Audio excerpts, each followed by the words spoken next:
Today on Animal Fact Files, we're talking about African goshawks. Make a squawk and subscribe, and thank you to Nicholas Oliver Taylor for today's request. It's probably unsurprising, but these birds of prey live in Africa. They can be found in most parts of Central and Southern Africa, though they seem to be more spread out over the eastern side of the continent. African goshawks are sometimes considered to be the same species as the very similar red-chested goshawk, with whom they may share overlapping territory.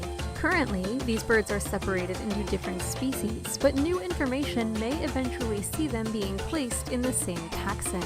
African goshawks inhabit dense, typically wet forest areas sticking mostly to lowland jungles, but they can live in appropriate habitats anywhere from more than half a mile up to sea level. They've also taken advantage of man-made gardens where they can easily sit atop roosts to search for prey. It's not uncommon to see an African goshawk flying high above its range in the early morning as it wakes up its body for the day.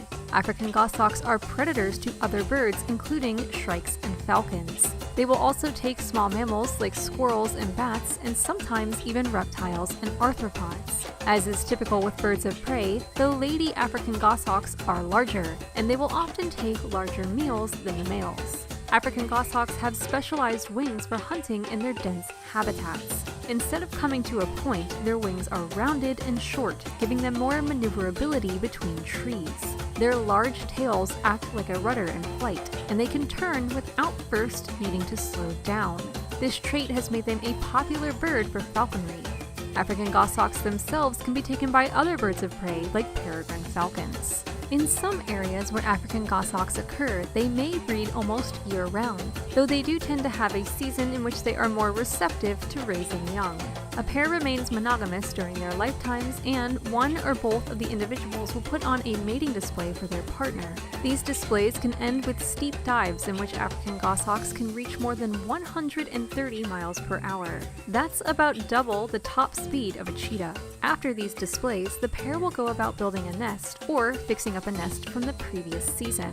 African goshawks prefer to nest in trees with lots of leaves, usually choosing a site further away from the tree's trunk. In the nest, the female will lay 1 to 3 eggs, which she will mainly incubate. During the incubation, the male will bring the female food. It takes just over a month for the babies to hatch, another month for them to leave the nest, and then a few further weeks for them to leave their parents' territory and find their own place to roost. Besides this initial journey the young African goshawks take, these birds are generally sedentary in their homelands and aren't really known to migrate. They typically begin having their own babies at about 7 years of age, and we weren't able to find any information on how long these birds live in the wild, though considering they're birds of prey, it's likely at the very least a few years. For more facts on African goshawks, check out the links in the description. Give a thumbs up if you learned something new today, and thank you for watching!